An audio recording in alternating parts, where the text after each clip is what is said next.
haba ng confrontation nito. Ito po yung mangyayaring first cut. Dito po ang first cut kasi ito pa lang po naman ang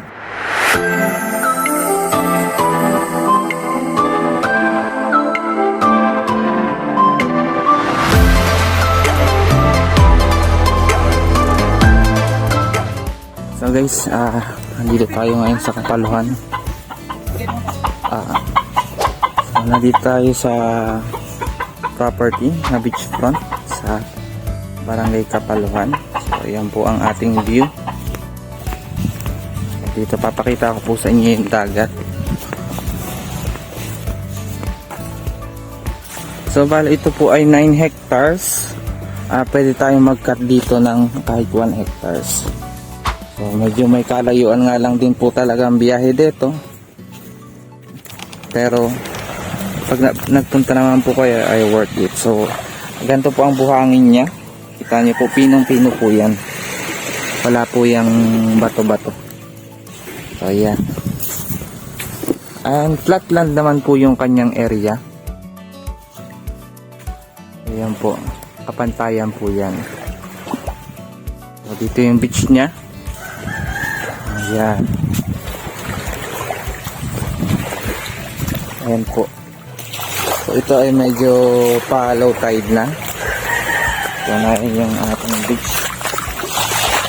So although hindi pa siya develop, pero makita nyo na rin naman yung kagandahan ng dagat niya.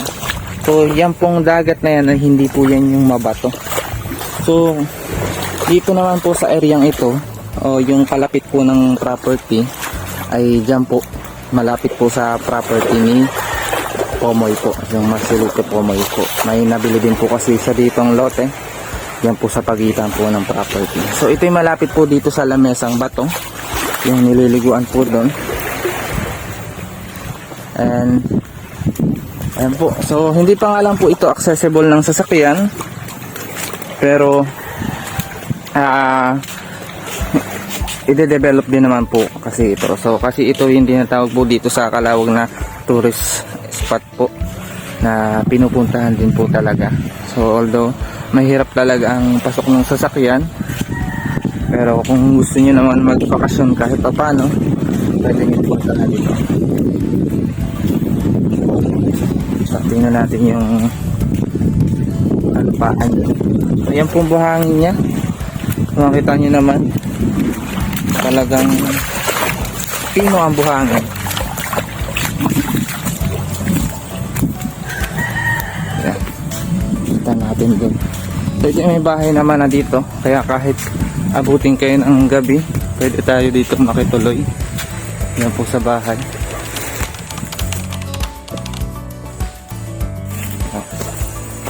Ayan. Kahit pa paano, maganda rin naman ang signal. Oh, dito kasi yan. So, niyugan. Flatland. Maganda ang signal. So, yun yung niyug niya po.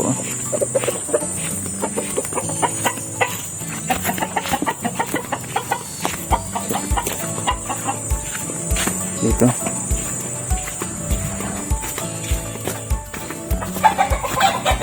So yun, sa tubig naman, may source na din po tayo ng tubig. May bombahan po dyan. Nagamit din po silang electric. So yun, maganda saging.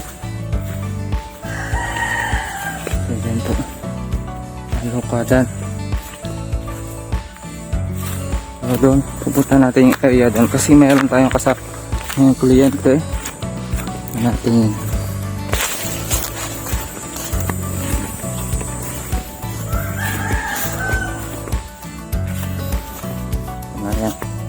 Ayan, tinitingnan nila yung area. So, ganda po kasi dito sa property ito. Although mahirap pa yung accessible niya papunta dito ng biyahe niya, ay ito yung makukuha niya na affordable na beachfront. So, isa pa, hindi kayo magtitipid sa 500 square meter, 1 hectare po talaga ang minimum cut dito. So, sa 1 hectare, yun yung pwede nyo hatiin. So, napakamura naman po nun. Sa 10,000 square meter na kayo, nagkakalaga lang po yun ng 1.5M. So yung pagta-transfer naman sa deed of sale, sa mga bayaran, wala na po tayong problema kasi mismong may-ari po mismo ang mag-a-agad at magbabayad po nun. So dito lang din naman po nakatira yung kanyang landowner, kaya makakausap din po natin agad.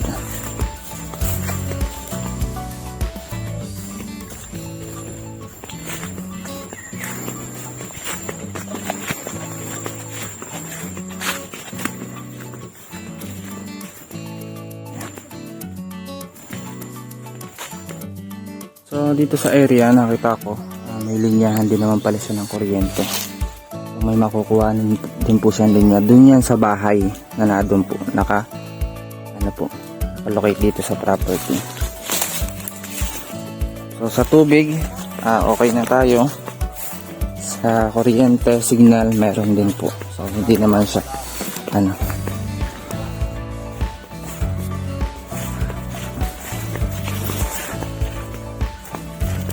So yun, so ang dami pa rin niyang niyog. Oo, maganda pa ang bunga ng niyog. At kapantayan nga talaga ang kanyang area. Ang kagandahan po nito ay may beach front na kayo sa 1.5M.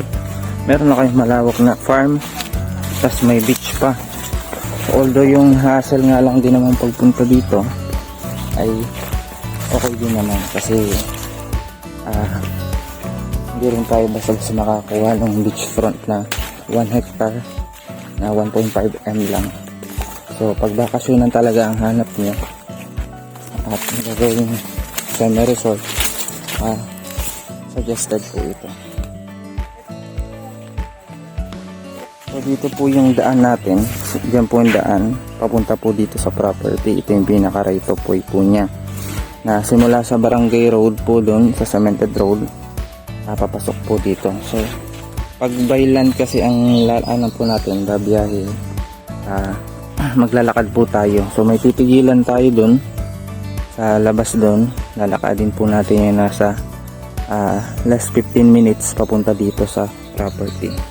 So kasi kami nagbangka kami sa kabila ng daan. Dito na kasi naman yung beach po niya. So yun lang, hindi pa po siya talaga pasok ang sasakyan. Pero ito po yung area niya.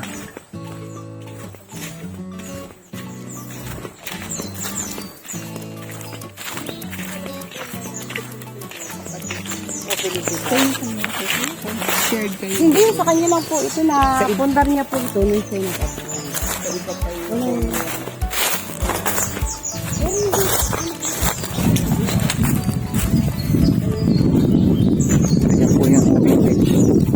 So masukal pa lang, pero kita nyo naman yung gandahan, talagang pino yung kanyang buhangin. So walang putik dyan, buhanginan, then merong bato. So andun yung lamesang bato, yung lamesang bato doong area na yan.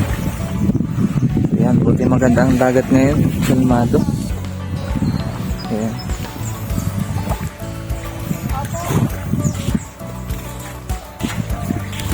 Kung nagustuhan niyo po itong property ito, i-message niyo lamang po ako sa aking number. Available po yan sa WhatsApp at Viber. O kaya naman sa aking Facebook account, Peter Porrebecacion-Ulayaw. At huwag niyo rin kalimutan mag-subscribe para lagi po kayong updated sa aking mga bagong upload na property.